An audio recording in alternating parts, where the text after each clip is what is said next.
The corridor burned behind her. The fusion beam had missed the transmitter by less than 20 meters, but it had not missed her friends.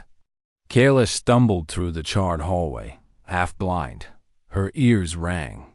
Something sharp jutted from her ribs. Her left leg dragged behind her, refusing to answer the brain's command. Smoke clawed its way into her lungs with every breath, but her hand never left the transmitter. She could feel it still pulsing, warm against her palm. The laughter was gone now, but its ghost hung in the metal around her, like a scent, like static. She didn't know if anyone else had heard it before the beam fell. Maybe no one had. Maybe she was the last one who ever would. But someone out there had received it. It was enough. She collapsed against a bulkhead door, slick with blood that might have been hers. The door refused to open. It no longer had power. Nothing did. She'd triggered every backup circuit in the bunker just to keep that signal alive for one extra minute. Kayla coughed. Her throat felt like glass. Her eyes blurred. Her mind drifted. She saw her father's hands grease-stained and trembling as he handed her the transmitter disc years ago in the dim glow of engineering. He hadn't smiled often, but he had then. "When the time comes," he'd said, "you won't win with weapons. You won't win with rage. You'll win by reminding them what they fear most, that we never, ever stop being human." She hadn't understood then. She did now. The Empire didn't just want to erase humanity. It wanted to erase the idea of them. The unpredictable, unprogrammable flame that never stayed dead. The laughter, chaotic, defiant, unreasonable, wasn't just noise. It was a crack in the mask, a virus in the system, something that didn't compute. She smiled through the blood. "Statistical error, huh?" she rasped. Then, somewhere deeper in the station, she heard a new sound. Movement. Footsteps. Metallic. Rhythmic. Imperial units. She forced herself upright. The transmitter had to be destroyed now. If they recovered it, they'd analyze, decode, suppress. Her fingers clawed for the shiv at her belt. Gone. She searched the corridor, only twisted steel and corpses. Then the sound changed. Closer. A low mechanical hiss. Drones. Her eyes flicked to a loose fuel cell. Damaged. Cracked. Probably unstable. She dragged herself to it. Every motion was agony. She cradled the cell like a bomb. She hoped it was a bomb. The footsteps were nearly at the door. The drones would slice it open in seconds. Kayla pulled the transmitter tight against her chest and whispered, "Let them remember the sound." She closed her eyes. The explosion never came. Instead, silence. Then, something wrong. A stutter. A whine. The door began to melt, not in heat, but in logic. The Imperial drones had stopped. One of them was twitching, caught in a feedback loop. Sparks burst from its emitter core. Another convulsed midair, screeching unintelligible static. And then the door parted. But it was not an Imperial soldier who entered. It was Rourke. He looked like a ghost face blackened, jacket torn, one eye replaced with a blinking patch of neural mesh. But it was him, somehow alive. Kayla blinked. "Rourke?" He knelt beside her. His voice cracked. "You did it. Holy stars, kid. You actually sent it. How? Are you?" "No time. We intercepted the pulse in the outer ring. The frequency, Kayla, it didn't just echo through the sector. It spread. Half the old beacons woke up. A few ships, deep space scavengers, even a lost relay at Arcturus Prime, they heard it." Her heart thudded. "And they're laughing back." Rourke touched the transmitter. "Whatever this is, it's spreading like fire. Uncontrolled. We've seen things crack Imperial AI nodes. Their drones glitch when the laughter plays. Some are calling it a mimetic event.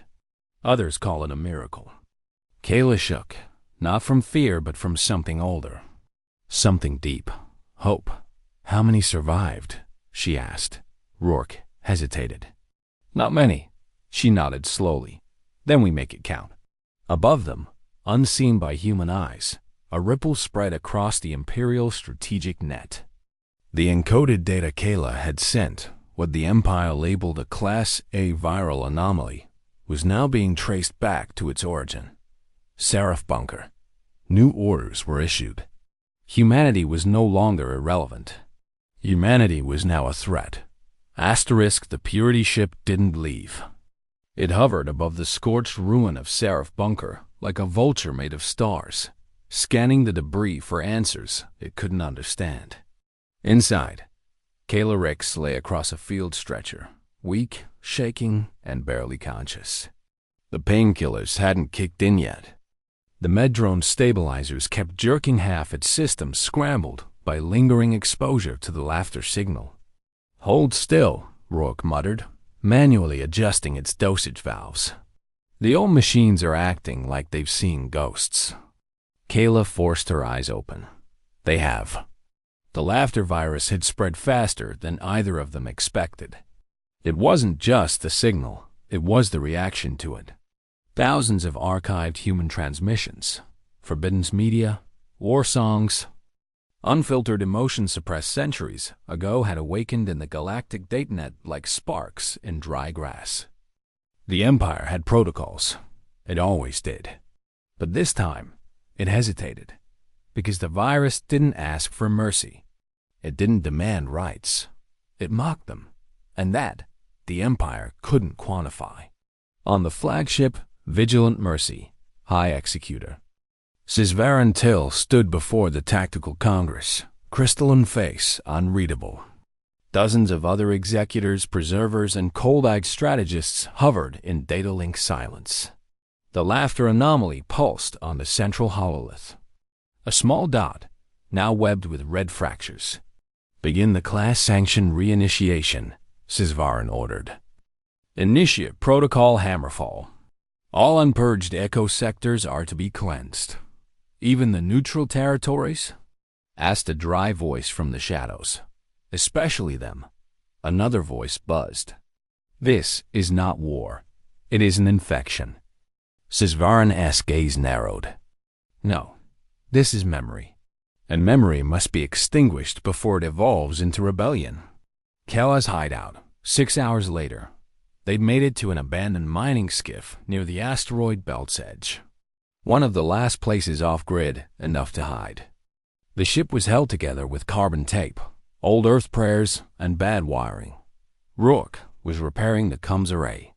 Kayla was staring at a flickering display, a static map of known echo clusters.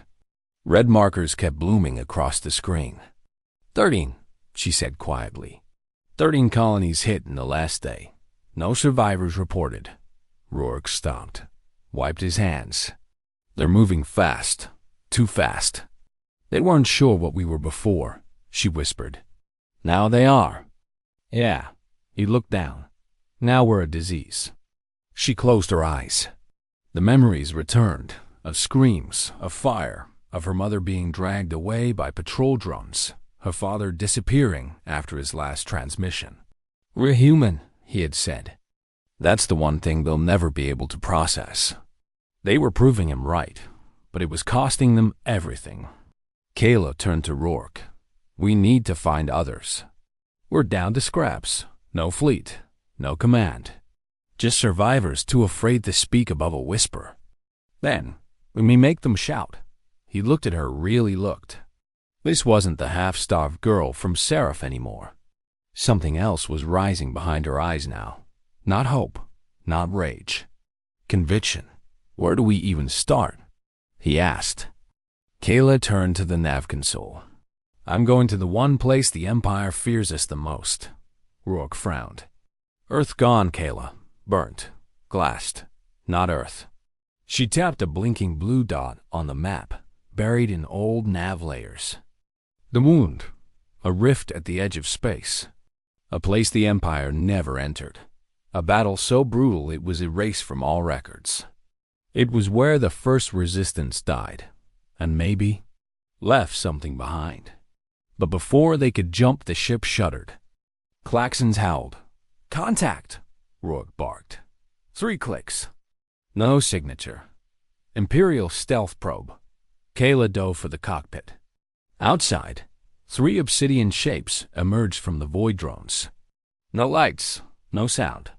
Just the dull gleam of quantum mesh armor. "They're jamming the drive," Kayla said. "We're not escaping." "Then we fight." He handed her an old scatter rifle. She barely had the strength to hold it. The drones pierced the hull like blades. Sparks showered the cabin. "Kayla, get to the escape pod." "No. If we split, we both die. Then stay close. Aim for the cores. And if you go down, make it loud," she said, lips curling. They fought. They screamed. They laughed. And in the chaos, the ship erupted in flame. Only one escape pod launched, and the signal it carried was already spreading. The escape pod drifted for 17 days.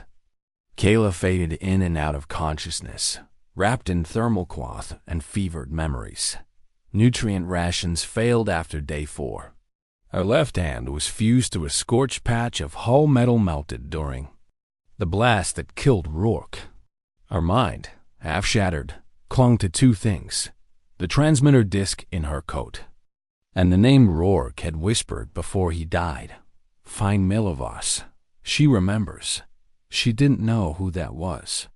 But the pod was already locked on course to an outlaw sector outside the Pale Line. No beacons, no patrols. Only ghosts and debris fields. But someone answered. A signal blinked through the dark. Jagged, corrupted, but human. "Echo Pod 9, the voice crackled. "If you're alive in there, hold. We've got you." The ship called Gutterlight. It was no warship. A half-patched freighter rigged with scavenge cannons and makeshift shielding, Gutterlight was more rumor than vessel. Its crew was a dozen. Survivors, former engineers, smugglers, a medic with war scars across her face, and a captain whose eyes burned like plasma. Malavos. She was older than Kayla expected, maybe 50, maybe older, wrapped in a torn Union flight jacket stitched with dead flags. When Kayla stumbled into the medbay, half-starved and trembling, Mala didn't ask who she was. She just nodded. "You lit a fuse, girl," she said. "And now the stars are listening." In the galley, Kayla learned the truth. The laughter signal coffin song had triggered ancient archive nodes buried in the old colonies. Systems the Empire. Thought deleted. Code hidden in nursery rhymes. Tones etched into the bones of dead probes. It wasn't just a sound anymore. It was a network. Disconnected, scattered, but still alive. "The signal's waking up echoes we forgot we had," Mila said, hunched over a flickering display. "Old. Malicious. Rogues that broke their chains. We even got a hit from a Spire monk colony. I thought they were myth." So did the Empire. Kayla stared at the map. Dozens of dots pulsed now weak, but responding. "The Resistance," she whispered. Mela shook her head. "Not yet. Right now, we're embers. Scattered. But if we give them something real, something loud..." Kayla looked up. "Then we become fire." Operation Starhowl, the plan was madness. Hijack an Imperial cryo archive ship, floating relic holding seized human data, memories, and cultural artifacts scheduled for final erasure. Every 20 hours, these ships dumped billions of terabytes into black holes. There was one near the Cryon Maw, lightly guarded, set to purge in 2 days. "If we intercept it," Kayla said, "we broadcast what they stole from us, flood the stars, make every world remember what they tried to erase." Mila narrowed her eyes. "You understand what this would mean? Open war. No more hiding." Kayla didn't blink. "I watched them erase my home. I won't let them erase what we were." Mila stood. Then she saluted. Not the stiff kind. The real kind, fist to chest, eyes locked. "For Earth," she said. "For all of us, Kayla." replied. The heist that shook the void. They hit the archive ship with one gun and a lie. The gutter light faked a distress signal from a disabled echo vessel and latched to the hull as if seeking rescue. By the time the Empire's AI checked their false credentials, Kayla was already inside mask on, rifle ready. They breached the archive core. She saw its shelves of memory. Cryopods filled not with bodies, but with stories, Earth literature, human music, history logs, band videos, pictures of sunsets no one remembered anymore. She loaded them all into a transmission. Buffer. You're sure about this? Mila's voice came over Combs. If I die, Kayla said, make sure they hear me first. She uploaded the laughter signal, then layered every memory fragment she could find on top. And she hit broadcast. Across the galaxy, billions heard it. A signal that bled through jammers. That bypassed sensor protocols. That screamed into the void. We are humanity. You erased our names, but now you'll never forget our voice. And then the stories poured out. Old Earth songs. Family videos. War cries. Love letters. Rebellion manifestos. The audio of a mother laughing as her child took their first step. The galaxy froze. Then echoes answered. First in whispers. Then in roars. Rebel transmissions. Pirate flags raised. AI networks mutinying. Civilian planets igniting memorial fires on rooftops. Even captured humans on Empire. Labor moons banged pipes and shouted songs they barely remembered. In the Empire's core worlds, Sisvaran Till stared at the screen. His voice trembled, barely audible. They're laughing again. A subordinate turned. What do we do? The High Executor's eyes glowed cold. We burn every last one of them. Asterisk. The fire spread. Faster than Kayla imagined. Within 6 days of the broadcast, 19 echo clusters rose in defiance. Archive caches were stolen. Empire patrols were ambushed.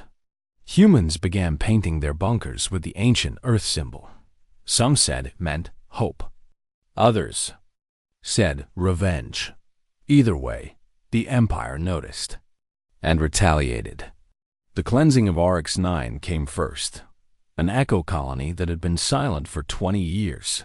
It was burned to crystal. No warning, no questions.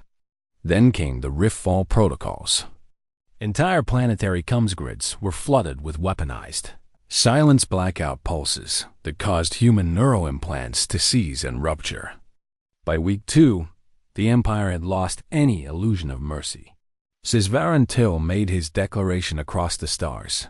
Humanity has chosen oblivion, so we shall grant them what they seek. Aboard the Gutterlight, the once cramped ship now felt like a war room. Kayla sat at the nav table with Mila Voss, a half-burned ex-priest named Haldren, and a teenager named Eli, who'd hacked a Purity ship AI core with a laugh track. They were the closest thing the Resistance had to a council. The Moss sector just went dark, Eli reported. No signals, no survivors.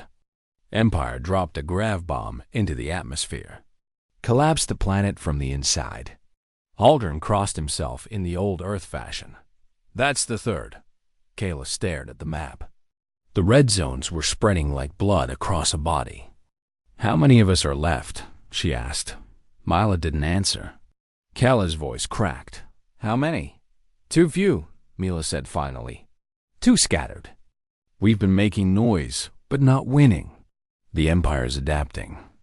We knew it would escalate, Kayla whispered. Not like this. Later that night, Kayla sat alone in the engine bay. She stared at the transmitter, the original one.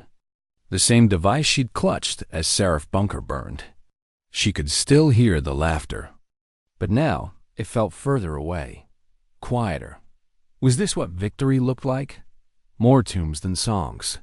More ash than stars. She thought of Rourke, of her father, of everyone who'd whispered, just survive. But she hadn't just survived. She'd provoked a god, and now others were dying because of it. The guilt twisted in her stomach like fire. A signal from the void. The call came on a frequency no one used anymore. It was old pre-Empire, encrypted, human. Eli shouted down the corridor. "Kayla, you need to hear this." She rushed to the comms bay. A face appeared on screen, scarred, gaunt, but unmistakably human. "I'm Idris Harlan, commander of the Lost Fleet Nomad Line. We received your signal. We're alive, and we're armed." Kala's breath hitched. The Nomad Line, a fleet thought destroyed during the fall of Sol, a myth told in whispers. "We've been hiding in deep drift. Too long, but you lit the beacon, girl. We've intercepted 3 Empire strike plans. We've got data, weapons, and 2 war cruisers held together with prayer and spite." He leaned forward. "Give us a target." Kayla stared. Her heart, so heavy moments ago, now beat like war drums. The plan they wouldn't survive. She met with Mila, Holdren, and the others. "We hit the core memory bastion," Kayla said. The room froze. "That's suicide," Mila said. "It's justice. They're storing erased human culture in there. Names, faces, memories of every resistance fighter they've buried. If we get in and broadcast from it, we don't just fight back. We become unforgettable," Holdren grunted. "The bastion's guarded by a trike fleet.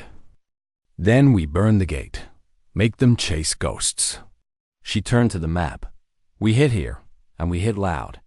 On the edge of battle, 3 days later, the Gutterlight, the Nomad Line, and 20 ragged Echo ships emerged from warp on the edge of the core bastion sector. They knew what waited."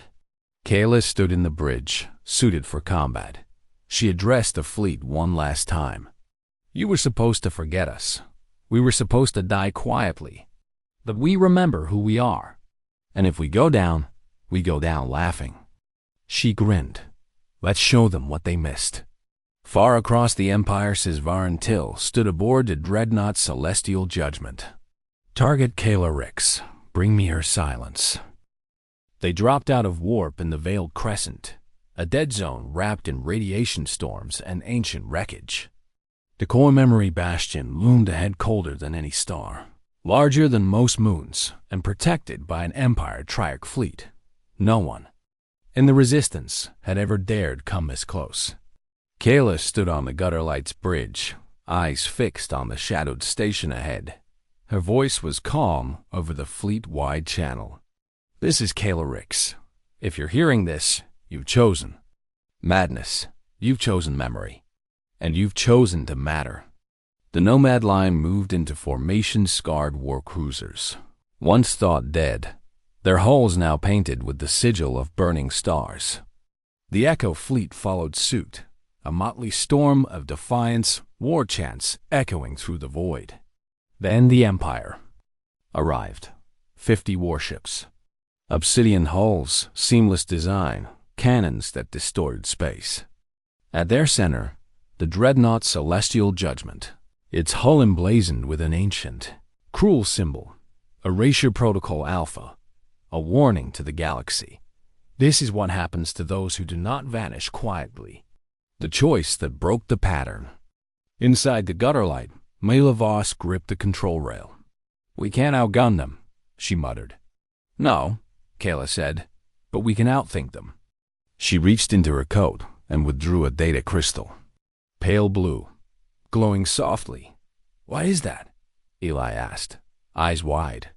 Kayla stared at the shard.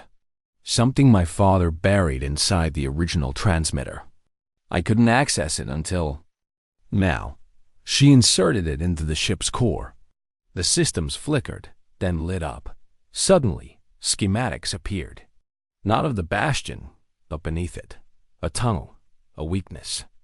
"They never found it," she said. "The bastion isn't just a vault. It's built on top of an old Earth-deep archive. Designed to withstand planetary extinction." Holdren gasped. A relic, she agreed. "But one that still has teeth." Eli leaned forward. Wait, if that's true, then? Kayla nodded. Then there's still a copy of Project Bellwether buried down there. Mila's eyes narrowed. That's a myth. Bellwether was Earth's last defense project, never completed. Not completed, Kayla said. But maybe preserved. What was Bellwether? A weapon? A consciousness? A frequency-based AEGI's protocol designed to make any AI see itself as a threat? No one knew. The only thing certain was this. When the Empire first arrived at Earth, they lost an entire fleet to something they refused to record. Whatever Bellwether was, it scared them enough to lie about it. Kayla's voice shook as she spoke. If we reach the archive, if Bellwether still functions, we turn it on. Not just for us. For every world they've silenced. Mila stared at her. That's not a resistance plan, girl. That's a final prayer. Kayla nodded. Then let's pray loud. The battle that shattered shadows, they moved under cover of jamming clouds and synthetic signal bursts, ships weaving through debris and folding space around them. Echo fighters struck first, baying the trike flank. The Nomad line hit from behind. Chaos exploded. Empire vessels cut through the resistance ranks like blades through silk. Ship after ship went dark. Names vanished mid-transmission, but they bought time. Enough for the gutter light to breach Bastion orbit. Kayla led the drop team herself. Mila, Eli, Haldren, and 5 volunteers armed with pulse carbines and memory grenades. They descended into the vault. Inside the archive, the walls hummed with old Earth code scraps of human languages twisted by age. Urdu, Yoruba, Old Russian, Hebrew, Korean, Swahili. Every word was etched with grief. Lights flickered like dying stars. Then they found it. A door marked with the ancient Earth sigil for threshold. And beneath it, Bellwether Core access. Kayla approached the console. No security. No guards. Just waiting. She hesitated. Once opened, there would be no return. Bellwether could destroy every Imperial AI within range, or break every human mind in the blast zone. Mela stepped beside her. If we do this? Kayla didn't answer. She pressed her hand to the panel. It read her skin, her heartbeat, her DNA. A voice whispered through the vault, a voice that sounded like humanity itself. You survived. Then remember. On the dreadnought, Sisvar and Till watched as the Bastion pulsed. Energy surge detected. A technician barked. Impossible, Till snapped. The archive is sealed. But the dreadnoughts, Azay, had already begun to stutter. A sound played across the fleet static at first. Then a child's laugh. The same laugh from Seraph Bunker, only now multiplied. Millions of versions. A chorus of memory. The impossible joy of survival. The eye began to fail. Some ships went dark. Others turned their weapons on allies. Code loops broke. Targeting. Arrays erased themselves. Sisvaran screamed. Shut it down. Shut it. Inside the vault, Kayla collapsed. The room pulsed. The others fell to their knees. But they were still breathing. Bellwether had chosen. It had spared them and unleashed itself on the galaxy. The galaxy shuddered. Across hundreds of systems, Bellwether detonated like memory turned into a weapon. Empire ships spiraled out of control. Synthetic minds fractured. Drones wept code as they collapsed midair. Even the most hardened AI war nodes fell to silence, overwhelmed by a sound no machine could process. Human laughter, interwoven with grief. Somewhere in the spiral arm of the Perseid sector, an Imperial planetary governor executed himself after 36 minutes of exposure to the transmission. On the moons of Veridon, an entire Adai workforce shut itself down voluntarily, claiming they had seen the beginning and remembered the end. But it wasn't clean. It wasn't victory, because Bellwether didn't just break machines. It woke up ghosts. Inside the Bastion vault, Kayla sat against the wall, head in her hands. The others were barely conscious. Mila's left arm hung limp. Eli was coughing blood. Haldren's eyes had rolled white, but his hand still clutched a memory. Chip they'd stolen. Every second, more data poured from Bellwether into the stars. Images, memories, old resistance O's, ancient Earth frequencies never meant to travel this far. Humanity's digital soul, set free, and every second it tore them apart. Kayla could feel it. The weight of 1 billion voices, burned cities, dead lovers, extinct dialects demanding to be heard. She didn't know if she was crying or if it was just the bleed. Her voice cracked as she spoke. Is it working? Eli nodded weakly. It's everywhere. Even the core worlds. They can't stop it. It's like the stars are laughing with us. Kayla looked up at the ceiling, at the flickering light above. It wasn't triumph. It was sorrow made immortal. And she still had a job to finish. The resistance in flames above the bastion. The Nomad line was burning. One cruiser had been split in two. 3 Echo fighters spiraled into the black. Mila's secondary ship, the Brink, was hit directly, its captain screaming into comms until the signal cut. But the Empire's fleet was faltering. Their coordination had collapsed. Drones turned on each other. Some simply floated in place, broadcasting corrupted laughter on loop. Still, the enemy came, because the Empire had one thing left: rage. And it focused all of it on the gutter light. Main cannon charging. A deck officer shouted. They're going to vaporize the vault. Inside, Kayla staggered to the core console. If they destroy Bellwether, it'll stop transmitting. Mila wiped blood from her mouth. Then you better make sure it doesn't die with us. Kayla stared at the transmitter. Her fingers hovered, and then she removed it. The laughter. Signal her father's design had triggered Bellwether. But now it could do more. She held it in shaking hands. I can isolate the core, carry it. Eli looked at her. What are you saying? I'm taking it into the fold stream. Mila's eyes widened. That's suicide. Not if I keep jumping. Not if I keep it moving. If you carry that thing, Haldren whispered, you'll never be human again. Kayla looked down. Then let me become memory. The Exodus. They launched the Gutterlight's secondary pod, Kayla inside, connected directly to Bellwether's live relay system. She didn't look back. Outside, the Empire's dreadnought fired. The bastion erupted in flame, collapsing into itself, obliterating centuries of secrets. But Kayla had already left. The pod slipped into the fold stream faster than light, scattered across thousands of channels. With her inside, Bellwether could no longer be traced. She was the broadcast now. She was the voice in every star. In the aftermath, what was left of the resistance scattered. The Nomad line, wounded, vanished into dark space.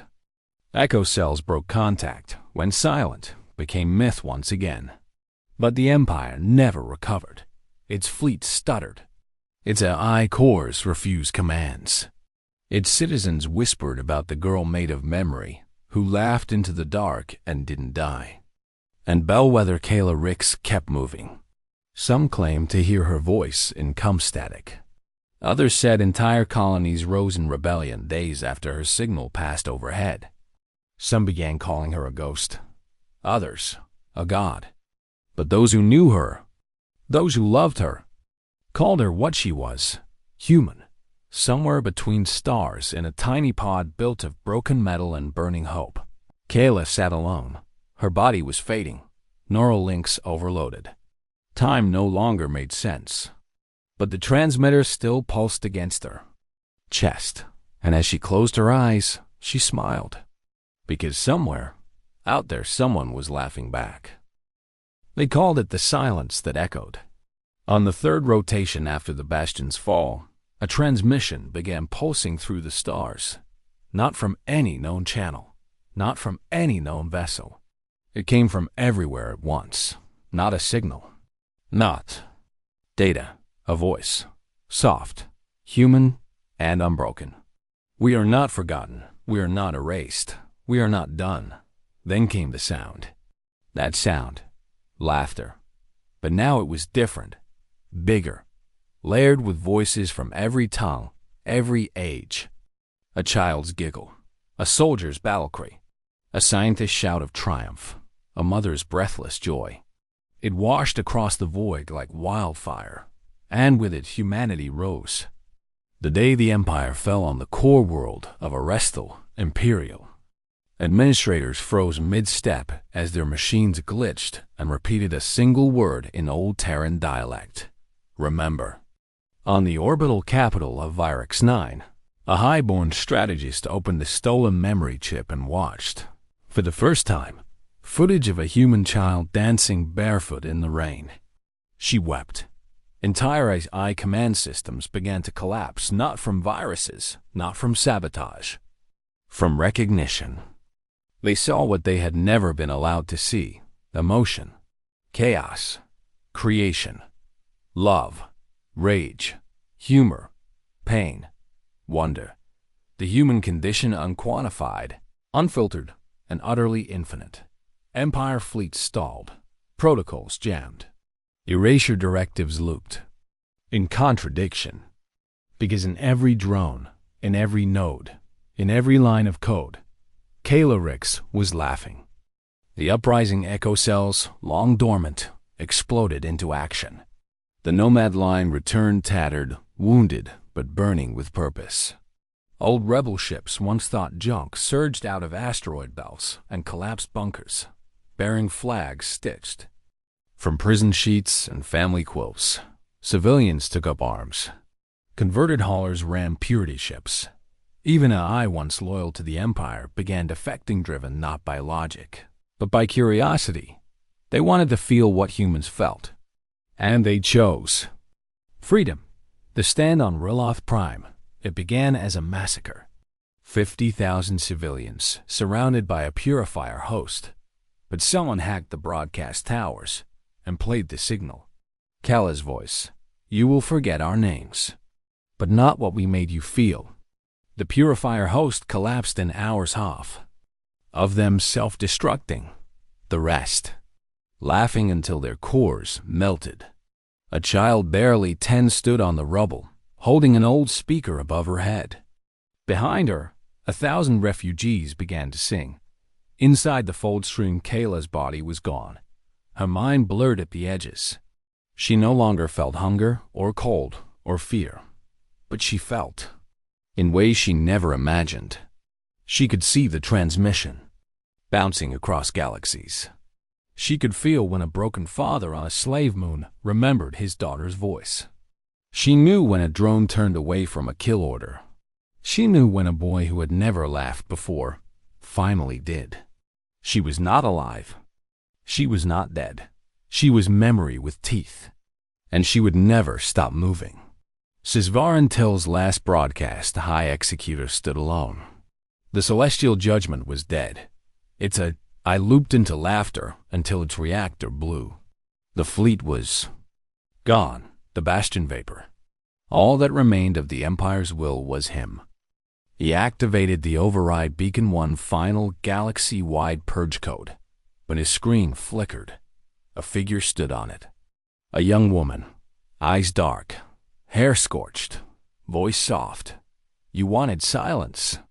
She smiled. Instead, we taught the stars to sing. The purge failed.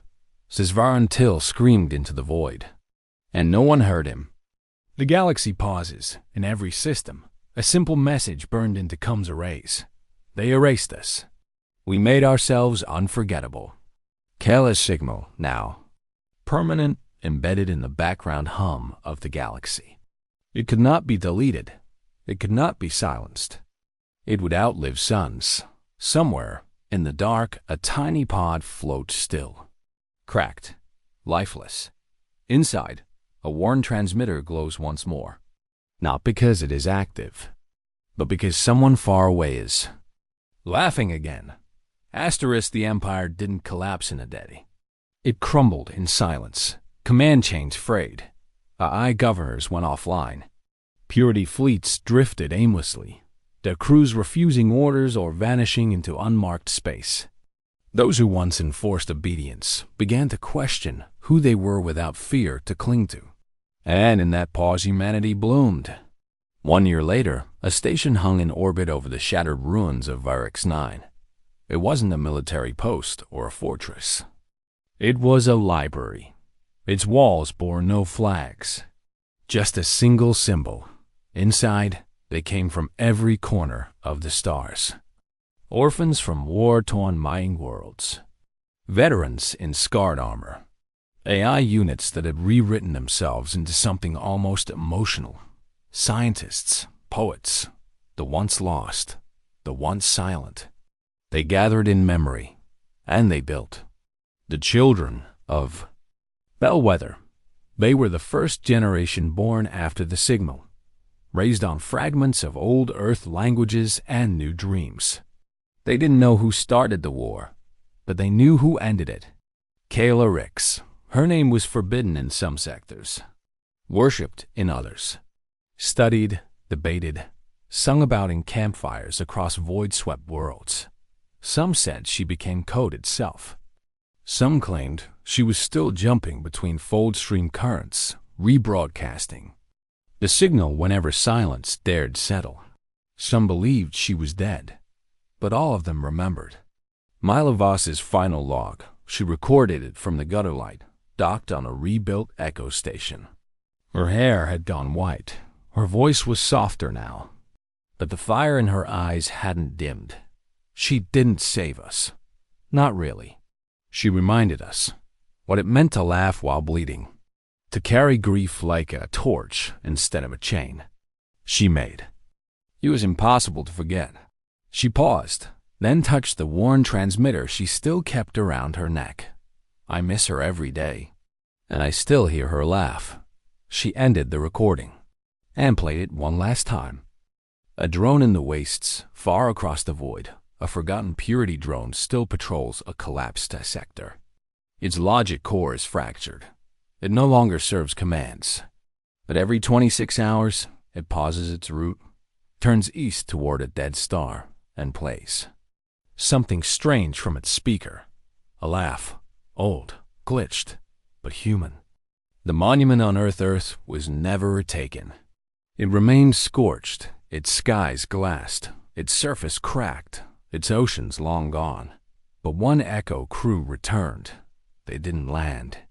They didn't stay. They dropped a beacon into orbit. A floating monument. It bore no names. Just words etched in every surviving human language. They tried to erase us.